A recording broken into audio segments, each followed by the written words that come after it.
शराब से राजस्व कमा स्कूलों को बंद कर अस्पतालों में चंदा मांगने को मजबूर कर अपने ही विभाग में टैक्स चोरी रोकने में नाकाम उदंड आबकारी अधिकारियों को गुंडई की छूट दे धामी सरकार जश्न में डूबी है कैबिनेट विस्तार के, जहां वरिष्ठ कट्टर भाजपाई कतार में हैं और भाजपा का झंडा कांग्रेसी गोत्र के हवाले है। ऐसे में यूकेडी यानी उत्तराखंड क्रांति दल, जो कहीं ना कहीं भाजपा के लिए 2027 में तुरुप का इक्का साबित हो सकती थी, उसने भाजपाई अरमानों पर पानी फेर दिया विपक्षी ताकत को एक कर गठबंधन के लिए। अगर यूकेडी इसमें कामयाब हो गई तो जोर का धाकड़ झटका लगना तय है। विस्तार से समझते हैं। खबर की शुरुआत वहां से जो प्रदेश की राजनीति के समीकरण और मायने दोनों ही बदलने की कुव्वत रखती है। हालांकि जो हम आपको बताने जा रहे हैं उसकी औपचारिक घोषणा तो अभी तक नहीं हुई, लेकिन इससे इसका असर किसी भी तरह से खत्म नहीं होता। राजनीतिक गलियारों में इशारों में कही गई बात का भी गहरा असर होता है और यही इशारा काशी सिंह एरी ने भी किया है। यूकेडी यानी उत्तराखंड क्रांति दल, जो इस प्रदेश के निर्माण की पुरोधा है, उन्हीं के प्रदेश अध्यक्ष की तरफ से जो बयान आया है वो काफी महत्वपूर्ण है। यूकेडी के शीर्ष नेता काशी सिंह एरी का कहना है कि यूकेडी ने उत्तराखंड राज्य और यहाँ की जनता के लिए लड़ाई लड़ी है, मगर वर्तमान में उत्तराखंड की दिशा और दशा दोनों ही काफी बिगड़ चुकी हैं, जिसे ठीक करना जरूरी है। 2027 में राज्य की जनता बदलाव चाहती है। गठबंधन के सवाल पर उन्होंने कहा कि यूकेडी उन दोनों दलों के साथ गठबंधन करने के लिए तैयार है जो जनहित के मुद्दों की लड़ाई लड़ रहे हैं। यूकेडी के साथ जो जन सरोकारों की राजनीति करेगा उसके साथ यूकेडी जरूर गठबंधन करेगी। शुरुआती दौर में एरी पर कई बार सवाल उठे उनके मुख्यमंत्री से मुलाकातों को लेकर, लेकिन उनके इस जवाब ने सभी उठते सवालों पर पूर्ण विराम लगा दिया है। काशी सिंह एरी खुद भी इस बार चुनावी मैदान में कूदने का मन बना चुके हैं। वो डीडी हाट या पिथौरागढ़ से चुनाव लड़ सकते हैं। आंदोलन जैसा कि जनता के लिए ही लड़ता रहा है, उत्तराखंड के लिए लड़ता रहा, उत्तराखंड हमने प्राप्त किया, लेकिन आज उत्तराखंड की दशा और दिशा बहुत बिगड़ गई है, बदल गई है, तो उसको फिर से ठीक करने के लिए ये हमारी लड़ाई अब जारी है और आगे भी रहेगी। हमारी मुहिम शुरू है और इस मुहिम को आगे बढ़ाने में जो समान विचार वाले जन सरोकार के लिए लड़ने वाले जो लोग हैं, उनका सहयोग, उनका साथ और उनके साथ मिलकर चुनाव लड़ेंगे। इस बयान के बाद कई तरह के मायने निकाले जा रहे हैं। इस बयान को ठीक से अगर समझे तो यूकेडी कांग्रेस और स्वाभिमान मोर्चा सहित कई संगठनों से गठबंधन कर सकती है, जो भाजपा के खिलाफ लामबंद होकर एक साथ चुनावी मैदान में कूद सकते हैं। यकीनन अगर ऐसा होता है तो भाजपा का हैट्रिक का सपना टूटना तय है। यहां अगर यूकेडी सिर्फ स्वाभिमान मोर्चा से ही गठबंधन करती है तो दोनों संगठन मिलकर केवल कुछ ही सीटों पर प्रभाव डाल सकते हैं। ऐसा करने से कई सीट्स पर वोट बटेंगे, जिससे भाजपा की जीत की राहें आसान होना भी तय है। लेकिन अगर कांग्रेस भी इस गठबंधन का महत्वपूर्ण हिस्सा बनता है तो न केवल यूकेडी और स्वाभिमान मोर्चा के लिए राजनीतिक जमीन नए सिरे से मजबूती से तैयार होगी, बल्कि कांग्रेस के लिए भी संजीवनी साबित होगी। यहां यह समझना बेहद जरूरी है कि यूकेडी पुरानी और अनुभव से परिपूर्ण पार्टी है, तो दूसरी तरफ स्वाभिमान मोर्चा में जोश तो है, लेकिन राजनीतिक अनुभव की कमी है। पूर्व में बॉबी पवार और गणेश गोदियाल दोनों ही कह चुके हैं कि मिलकर लड़ने की जरूरत है, लेकिन यूकेडी की तरफ से सकारात्मक पहल इस बयान के बाद ही नजर आती है। लेकिन सच ये भी है कि काशी सिंह एरी को अपने ही दल में युवाओं का समर्थन किस हद तक मिल पाएगा, क्योंकि यूकेडी के स्टार नेता आशीष नेगी और आशुतोष नेगी उनका बयान से कितना इत्तेफाक रखते हैं या नहीं भी रखते हैं, ये महत्वपूर्ण होगा। सबसे महत्वपूर्ण कड़ी इस गठबंधन की यही होने वाली है। लेकिन एक बात साफ है कि अगर इस चुनाव में भी उत्तराखंड क्रांति दल अपनी जमीन धरातल पर मजबूत नहीं कर पाया तो जोश इस वक्त प्रदेश में यूकेडी के प्रति देखा जा रहा है वो दोबारा शायद कभी देखने को न मिले। इसलिए काशी सिंह एरी का कथन उनके अनुभव को दर्शाता प्रतीत होता है, जिस पर चलने की जिम्मेदारी अब युवाओं की है। यूकेडी, स्वाभिमान मोर्चा और कांग्रेस और गठबंधन, इन सबसे इतर एक जिम्मेदारी का निर्वहन भले 4 साल की देरी से ही सही भाजपा के दिल्ली दरबार ने कर ही दिया है। यहां धामी कैबिनेट को पूरा करते हुए जातीय और क्षेत्रीय समीकरण के साथ भाजपा ने 2027 को चुनावी रण का आगाज कर दिया है। चुनावी समर से ठीक 9 महीने पहले 5 नए विधायकों को मंत्री बना एक लंबे इंतजार का समापन कर दिया है। राजपुर विधायक खजान दास, रुद्रप्रयाग से चौधरी भरत सिंह, भीमताल से विधायक राम सिंह केड़ा, हरिद्वार से मदन कौशिक और रुड़की से प्रदीप बत्रा को मंत्रिमंडल में शामिल कर ये तो बता दिया गया है कि अब खांटी भाजपाई से ज्यादा काबिलियत भाजपा को कांग्रेसी गोत्र में नजर आती है। कांग्रेस मुक्त शासन का नारा देने वाली भाजपा के 11 मंत्रियों में से 7 कांग्रेस पृष्ठभूमि से ही हैं। ये आप खुद कैबिनेट की लिस्ट और उनके इतिहास को देखकर सहर्ष यकीन करने पर मजबूर हो जाएंगे। खैर, कट्टर भाजपाई कार्यकर्ता निराश न हो। प्रतीत होता है कि किसी भी बड़े छोटे कार्यक्रम के उपलक्ष्य में झंडे डंडे का महत्वपूर्ण कार्य उन्हीं को ही सौंपा जाएगा। इसके अलावा भी चुनाव नजदीक आते आते और भी कई बड़े छोटे कांग्रेसी भाजपाई कमल पर सवार होंगे, तो विधायक के टिकट के अभिलाषी भी निराश न हो। उनके टिकट पर चुनावी बिसात बिछाते कांग्रेसी तैयार हैं, ऐसी भी उम्मीद मजबूती से सर उठाए खड़ी है। भाजपाइयों के टिकट तो कटेंगे ही। हम थोड़ा क्षेत्रीय गुणाभाग देख लेते हैं। इस बार भाजपा ने हरिद्वार जनपद से 2 विधायकों को मंत्री बनाकर मैदान को साधने की कोशिश की है। जहां पूर्व के चुनाव में 11 में से भाजपा 3 विधानसभा सीट ही जीत पाई थी, यानी हरिद्वार में भाजपा का प्रदर्शन बेहद निराशाजनक रहा था। इस बार हरिद्वार क्षेत्र से मदन कौशिक और ग्रामीण क्षेत्र यानी रुड़की वाले एरिया से प्रदीप बत्रा को मंत्री बनाकर जनपद के दोनों ही एरिया को साधने की कोशिश की गई है। भरत चौधरी को मंत्री बनाकर गढ़वाल को साधने की कोशिश की है। यहां धन सिंह रावत जैसे कद्दावर मंत्री पहले से ही मौजूद हैं, जबकि खजान दास को मंत्री बनाकर जातीय समीकरण को मजबूत करने की कोशिश की गई है। लेकिन इन तमाम समीकरण व्याकरण से भी परे हटकर सोचे तो एक बात समझ से थोड़ा परे नजर आती है, और वो है गंगा यमुना घाटी, जहां से किसी को भी कैबिनेट के लायक नहीं समझा गया। विकासनगर से टेक्निकल उलझनों से हमेशा से सरकार का हर संभव बचाव करते आए मुन्ना सिंह चौहान और राज्य आंदोलनकारी और वोकल माने जाने वाले धर्मपुर से विधायक विनोद चमोली को कैबिनेट में जगह न देना किस राजनीति का हिस्सा है ये तो खैर दिल्ली दरबार जाने, लेकिन दोनों ही संसदीय ज्ञान और पब्लिक इमेज वाले नेता के तौर पर पहचान रखते हैं और जनता के मुद्दों को बेबाक उठाने को लेकर जाने जाते हैं। इसके अलावा डीडीआर से विधायक और बेहद वरिष्ठ नेता बिशन सिंह चुफाल को भी कैबिनेट में जगह न मिलना इतना तो बता ही रहा है कि आने वाला दौर भाजपाई कमल पर सवार कांग्रेसियों का ही होने वाला है, जो आने वाले वक्त में संख्या में और भी बढ़ेंगे, ऐसी ही उम्मीद जताई जाती है। खैर, जो बने हैं उनको बधाई। अब देखिए ना, एक कहावत मुंह बाएं खड़ी है कि सूत न कपास जुलाहों में लट्ठम लट्ठम।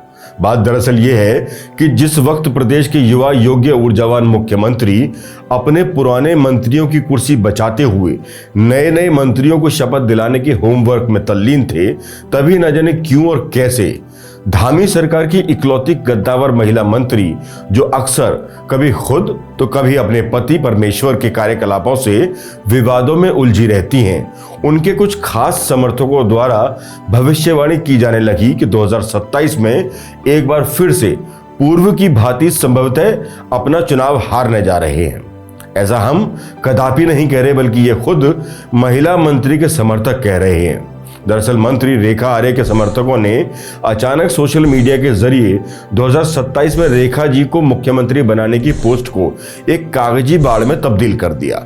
अब भाजपा में ऐसा करना या अपने समर्थकों के जरिए करवाना आज की भाजपा में तो दुस्साहस ही माना जाता है। गौरतलब है कि इन समर्थकों में उनके क्षेत्र के भाजपा पदाधिकारियों से लेकर उनके सलाहकार तक किसी ने भी कोई कोर कसर छोड़ी नहीं। इन पोस्ट करने वालों में मंत्री जी के स्वयं के मीडिया प्रभारी बताने वाले भी शामिल हैं। अब वो हकीकत में मीडिया प्रभारी हैं भी कि नहीं, इसकी पुष्टि तो खुद मंत्री महोदया ही कर सकती हैं।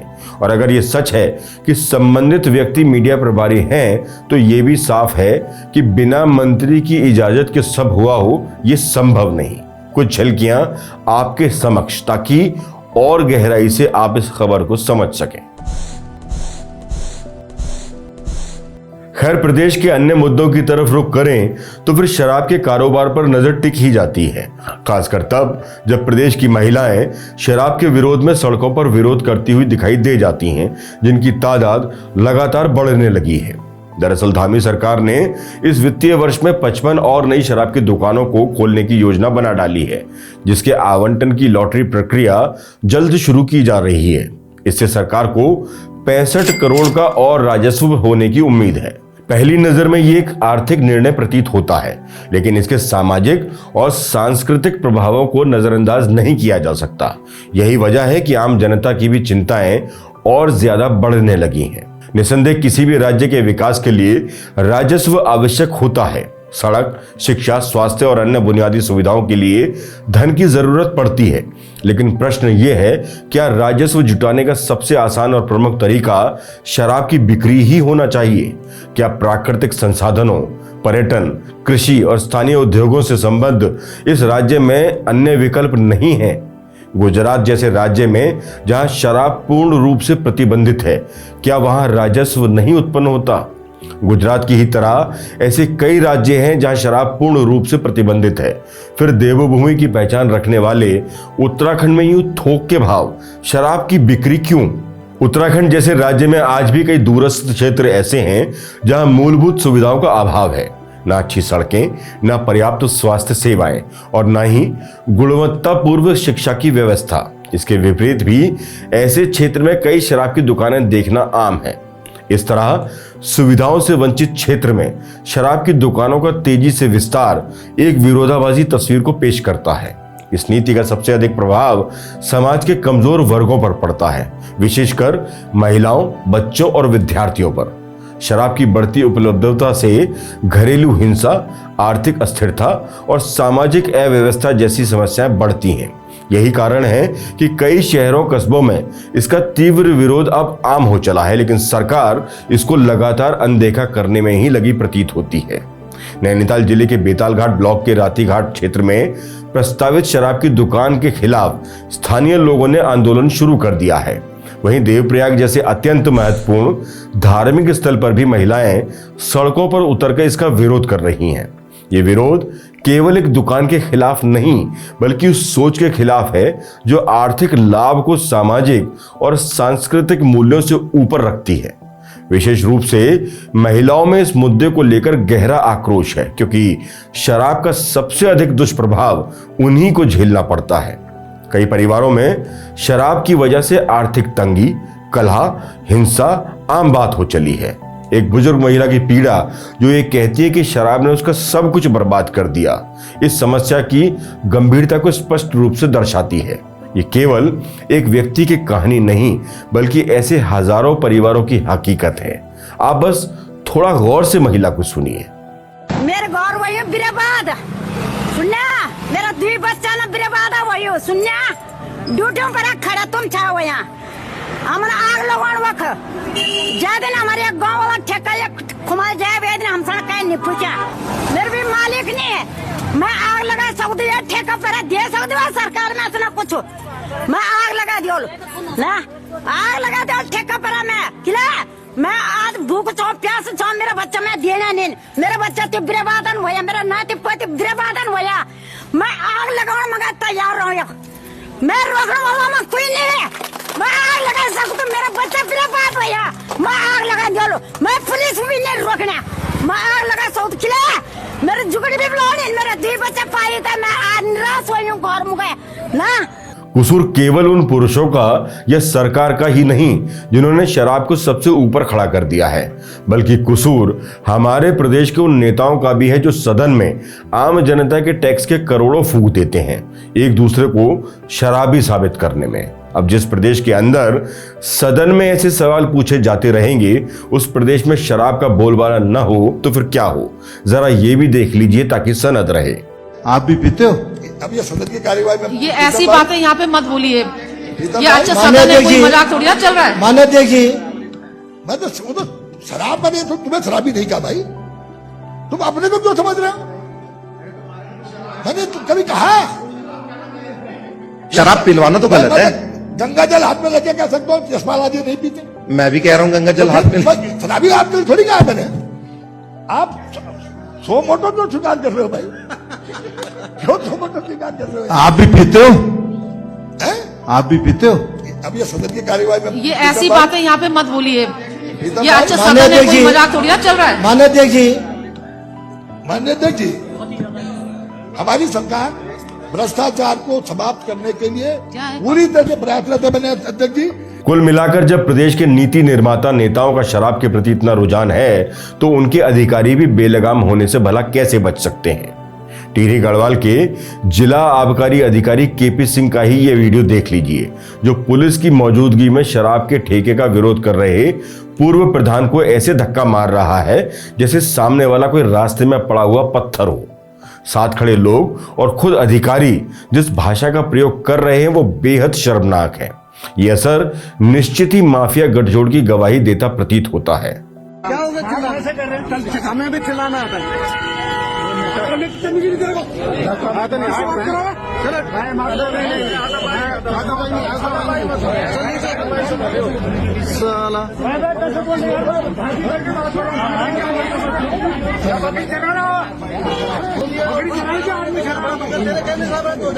इन अधिकारी महोदय केपी सिंह के बारे में भी जितना कहा जाए कम है, जितनी उपमाओं से अलंकृत किया जाए कम है। जिला आबकारी देहरादून रहते हुए भी उन्होंने कई कमाल किए हैं। देहरादून में शराब की दुकानों की शिफ्टिंग में लापरवाही, झूठे तथ्य प्रस्तुत करने और अधिकारियों को गुमराह करने के आरोपों के चलते ये पहले भी निलंबित हुए हैं। न्यायालय में झूठा शपथ पत्र दाखिल करने का आरोप भी केपी सिंह पर लग चुका है। डीएम सवीन बंसल ने भी केपी सिंह की भूमिका को गैर जिम्मेदाराना बताते हुए उनके निलंबन और उच्च स्तरीय जांच की संस्तुति की थी। खैर, आबकारी विभाग की एक विस्तृत शराब गाथा लेकर हम जल्द ही कई गड़बड़ झाले आपके समक्ष लेकर आएंगे। फिलहाल फिर से प्रदेश के राजस्व की ओर लौट चलते हैं। दरअसल सवाल यही है कि जब इतने राजस्व जुटाया जा रहा है तो फिर प्रदेश में स्कूल क्यों बंद हो रहे हैं? सरकारी अस्पतालों में भी एक इंजेक्शन के लिए मरीज चंदा जुटाने को क्यों मजबूर हो रहे हैं? क्या आपने पहले कभी ऐसा सुना कि सरकारी अस्पताल में इलाज के लिए मरीजों को आपस में चंदा करना पड़े? ये हैरान करने वाली तस्वीर उप जिला चिकित्सालय की है, जहां पिछले 15 दिनों से एंटी रेबीज इंजेक्शन न होने के कारण गरीब मरीज बाहर से दवा खरीदने को मजबूर हैं। विभाग की लापरवाही का आलम यह है कि लोग अपनी जेबें खाली कर आपस में पैसे जोड़ रहे हैं ताकि किसी तरह इंजेक्शन का इंतजाम हो सके। पिथौरागढ़ के सीमांत गांव बेरीनाग में पीने के पानी के लिए लोग पैदल चलने को मजबूर हैं। सरकार से सिर्फ साफ पानी की दरकार है जिसे पीकर ग्रामीण अपनी प्यास बुझा सके, लेकिन असफल। पानी तो नहीं पर वह शराब का ठेका जरूर खुल गया। अब अगर शराब भूमि न कहें तो क्या कहें? सनातन के नाम पर चीखने वाली सरकार सनातन की भूमि को ही शराब की दुकानों से पाट देना चाहती है। कम से कम प्रतीत तो ऐसा ही होता है। अब देखिए ना, एक तरफ सरकार राजस्व के लिए कुछ भी करने को आतुर दिखाई दे रही है तो दूसरी तरफ सरकार के ही विभाग सरकार को चूना लगाने में व्यस्त है। ताजा मामला तब सामने आया जब पता चला कि उत्तराखंड के 4 शहरों में मौजूद कोऑपरेटिव बैंकों पर इनकम टैक्स विभाग भारी भरकम पेनल्टी लगाने की तैयारी कर रहा है। इन बैंकों ने आईटी डिपार्टमेंट से सैकड़ों करोड़ रुपए के ट्रांजैक्शन के रिकॉर्ड छुपाए हैं, जिसकी जांच के बाद ये पूरी गड़बड़ी सामने आई है।